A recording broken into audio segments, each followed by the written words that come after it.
This is B. Nagaraju, lecturer in botany from Government Degree College, Koratla.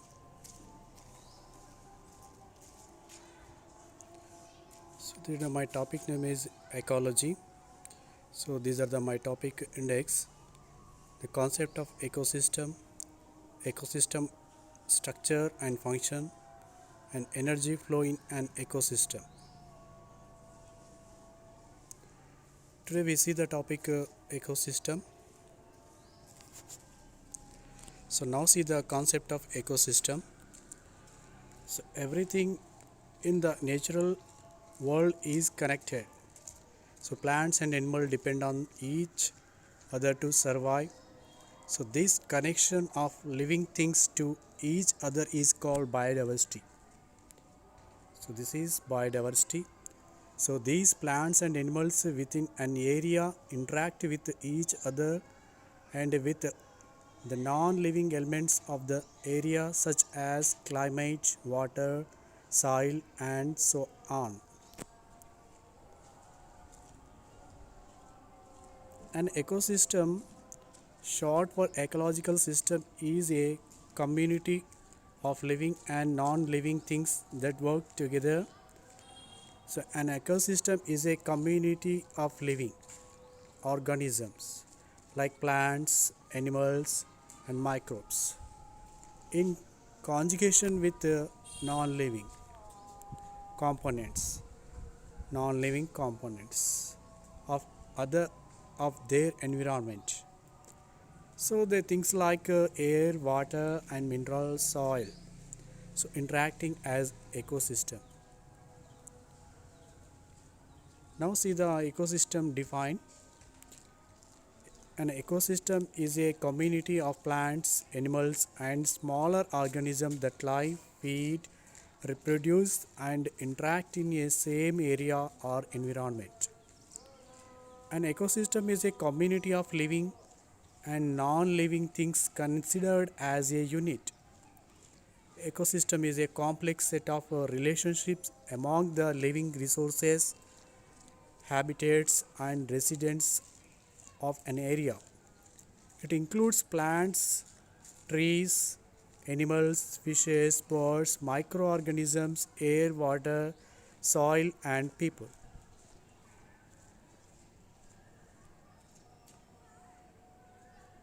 Ecosystem, the term coined by the scientist name is Ernest Haeckel in 1869. So the term ecology, it is a Greek word. It is derived from the Greek word of ekos, that means home, and logos, that means study. So ecology is the study of organism in their natural home interacting with their surroundings.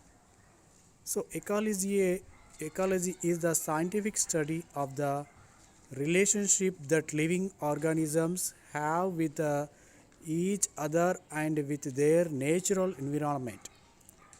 So what is means of ecology? Ecology is the study of ecosystems.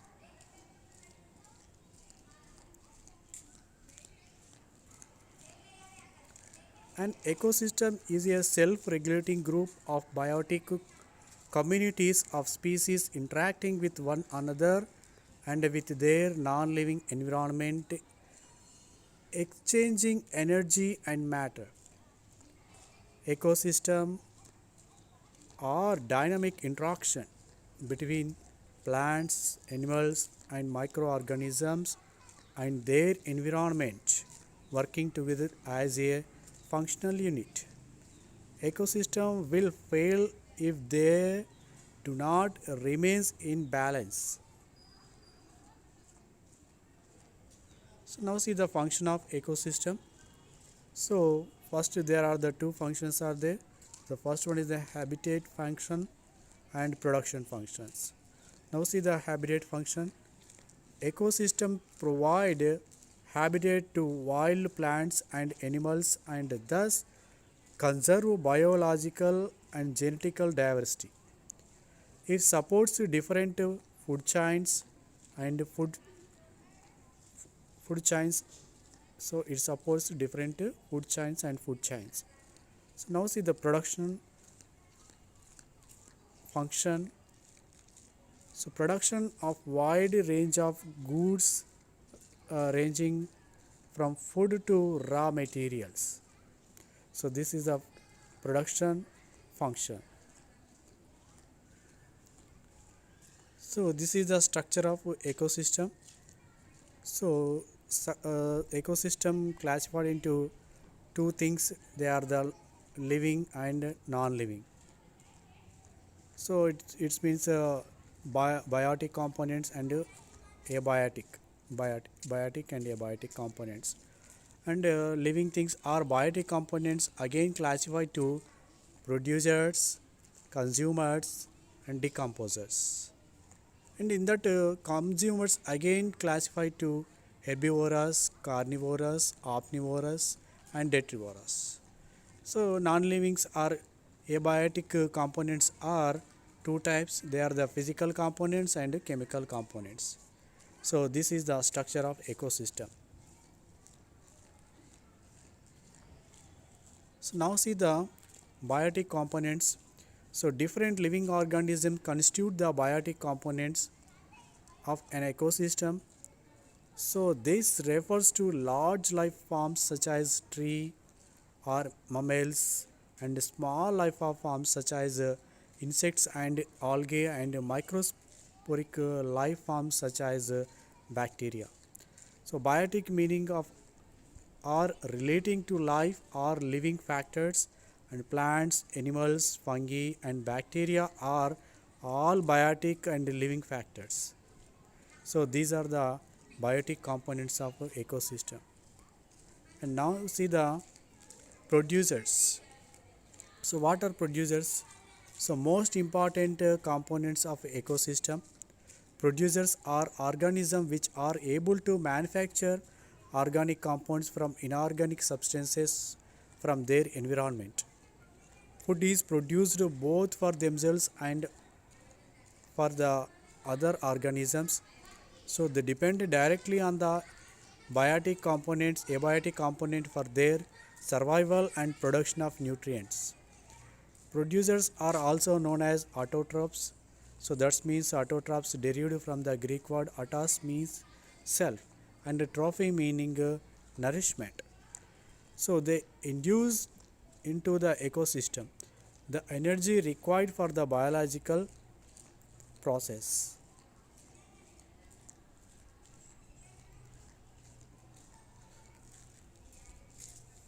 And producers extra nutrient from the soil or ocean and manufacture their own food using photosynthesis.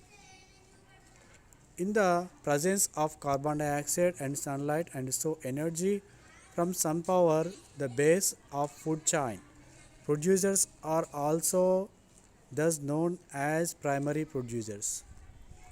An exemption occurs in deep sea hydrothermal ecosystem where there is no sunlight. Here, the primary producers manufacture food through a process called chemosynthesis. Chemosynthesis is a process certain organisms use produce energy akin to photosynthesis but without the utilization of sunlight. The energy comes from the oxidation or burning of chemicals which seep up the earth crust. So the producers are either photoautotrophs or chemoautotrophs. Next one, consumers. Consumers are organisms that obtain nutrients by the consuming other organisms. So these organisms are formally referred to heterotrophs. Hetero means the word Greek word, it is mean another or different. Trophy meaning nourishment. So heterotroph is an organism that cannot synthesize their own food and must obtain it ready to mate. So they can be herbivorous or carnivorous, omnivorous or detrivorous.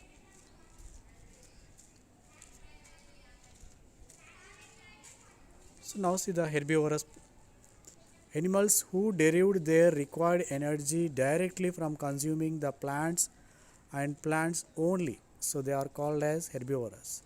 So herbivores also known as primary consumers. Herbivores have special digestive system that let them digest all kind of plants including grasses. For example, herbivores are rabbit, cattle, horse, sheep, insect.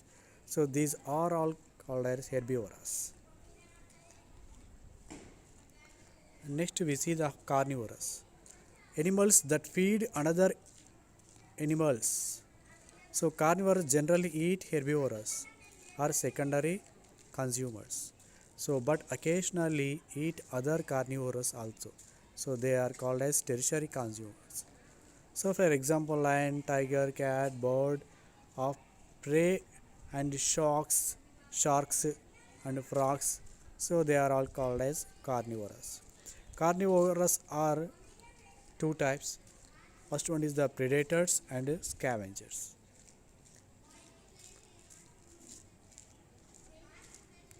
Now see the predators. A predator is an organism that hunts the hunts and kill other organisms for food. For example, lion, tigers, sharks, wolves, and snakes. So they are all are called as predators. And next one is the scavengers. Scavengers. Scavengers eat food that has been killed and left behind by the predators. For example, vultures and raccoon and henna.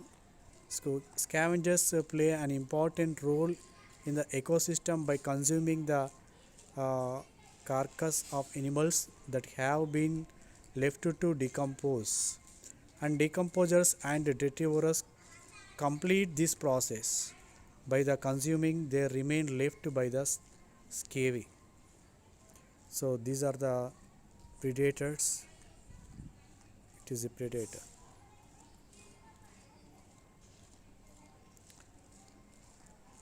So these are scavenger. So this is the good example of scavenger.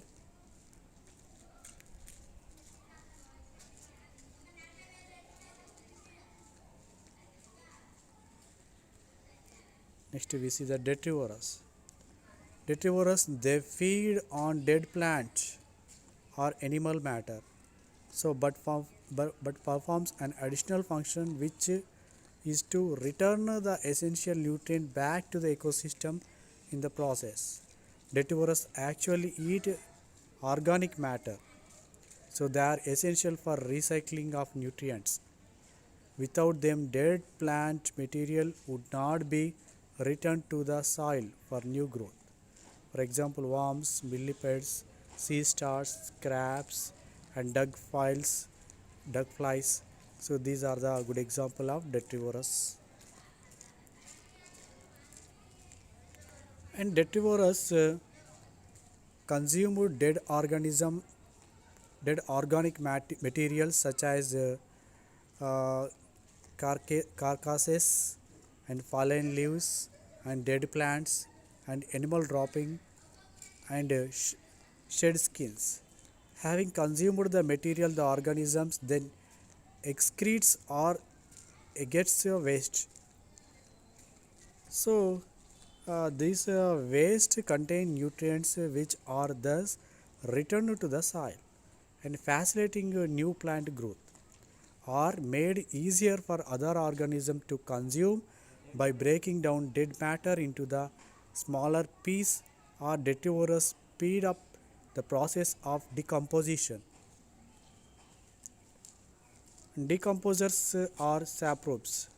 So these are microorganisms and which break down organic matter into the inorganic compounds and derive their nutrition in the process. So decomposers break down complex compound into the simple compounds without eating them. So for example, fungi can grow an organic matter such as a dead tree trunk or a piece of bread and breaks it down and absorbing the nutrients without eating the wood or the bread. So these are organisms that aid in the decomposition of already dead or decaying organism. So decomposers secretes the enzymes to digest organic matter and then absorb the resulting the molecules. So good example of decomposers are bacteria and fungi. So these are the feeding methods. This is the flow chart of feeding methods. So in ecosystem there are two types of feeding methods, mainly autotrophs and heterotrophs. So autotrophs means self-feeding is, is called as autotrophy. So organisms which produce their own food from the organic molecules, they are called as autotrophs. Autotrophs are again classified to two types, and photoautotrophs and chemoautotrophs. And photoautotrophs obtain food from the process of photosynthesis, and chemoautotrophs obtain from the process of chemosynthesis. So all green plant and phytoplankton and algae are all called as phototrophs. And dead sea, deep sea chemosynthetic bacteria are the good example of chemotrophic bacteria or chemotrophy. So next one is the heterotrophy. Heterotrophy means the organism which derive from their energy from other living organism is called as heterotrophy. Heterotrophy again classified to two types, and consumers and decomposers. Consumers uh, ingest organic matter which living or recently killed is called as consumers. Consumers are primary consumers and secondary consumers. So primary consumers it produces their primary consumers are herbivorous, and secondary consumers are carnivorous, and omnivorous are the secondary consumers. So next one is the decomposers. So decomposers derive energy from the non-living organic matters. So decomposers again classified to detrivorous and saprobes. So detrivorous means so they injects the non-living organic matters. So uh, earthworms and woodies. So they are the good example of detrivorous. And saprophytes. Saprophytes are the leaves in or non-living organic matter and secreting the digestive enzymes into it, and absorbing the digestive products. So good example is the bacteria and fungi are the saprophytes. Good example of saprophytes. So abiotic components of ecosystem. So the non-living material in ecosystems such as minerals, gases, liquids and chemicals are the referred to as the biotic or non-biotic factors. Abiotic meaning not live or non-living factors, so that affect living organism or environmental factors such as habitat, the pond, lake, ocean, desert and mountains, or weather such as the as temperature and uh, cloud cover and rain, snow and hurricanes. So they are the abiotic factors. Abiotic components in ecosystem. So abiotic factors is a non-living conditions or things such as a climate or habitat. So that influence the effects of an ecosystem and the organism in it. Abiotic factors can determine which species of organism will survive in given the environment. So now see the abiotic factors in ecosystem. Abiotic compounds classified to the physical components and chemical components. Physical components are sunlight, water, air, temperature, rainfall, soil texture, wind speed, and direction. So they are called physical components. And chemical components are carbon, oxygen, nitrogen, hydrogen, iron, copper, zinc. So it is called as chemical components. So now see the energy flows in a ecosystem. So flows of energy in ecosystem governed by the following cycles. So first water cycle, carbon cycle, oxygen cycle, nitrogen cycle, and energy cycle. Now see these cycles. So this is the water cycle. So this is the water available in the many forms. So groundwater and ocean, lakes, so and the soil. So this water evaporated and enter into the atmosphere, and then after the condensation of water and precipitated and perspiration and fall the high mountain, and then water falls to surface of runoff. So this is the surface run, and then again reach it to the lakes and groundwater, and so this is the cycle. Alternate cycle is run. So this cycle is called as water cycle.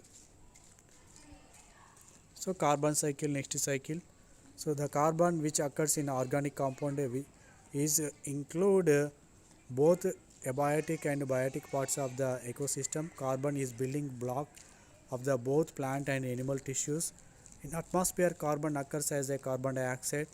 So the photosynthesis of the plant carbohydrate that contain carbon and emit oxygen, which used by the animals for respiration.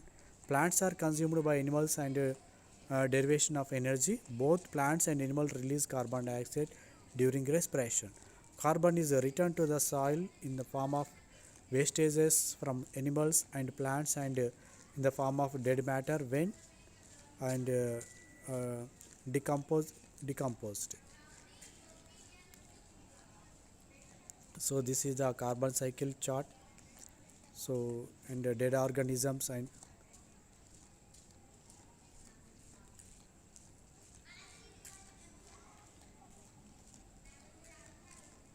so this is the carbon cycle. So the carbon dioxide enter into the atmosphere by the organic carbon and dead organism waste products, animal respiration, plant respiration. So and fossils and fossil fuels. So then auto and factories emission. So this is the carbon dioxide enter it. So again this atmospheric carbon dioxide utilize the plants in photosynthesis. So this is the oxygen cycle.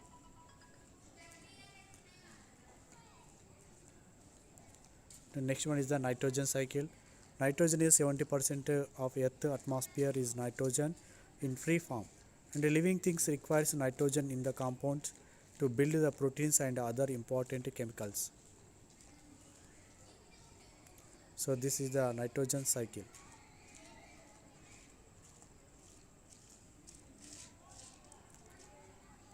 Now see the nitrogen cycle. Nitrogen is the not all the nitrogen that get fixed is used by the plant and animals.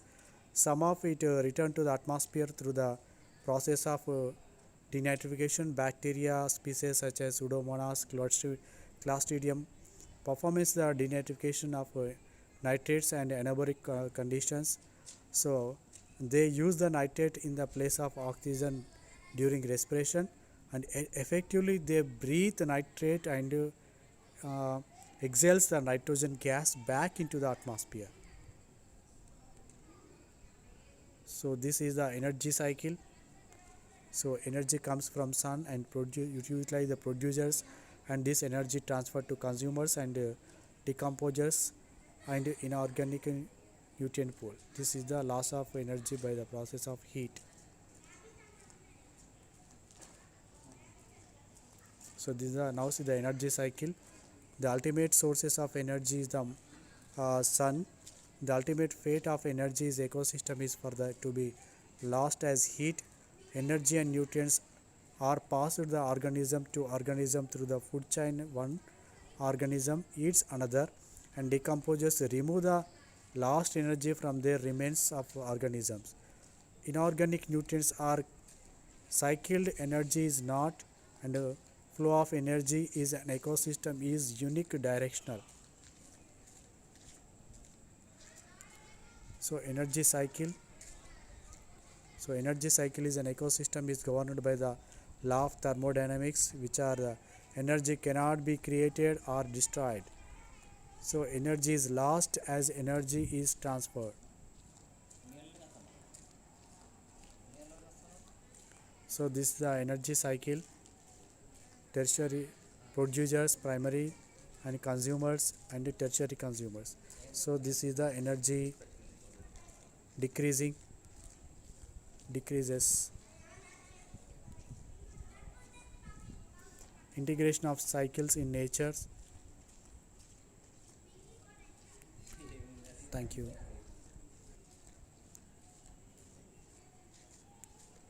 Thank you for watching this video.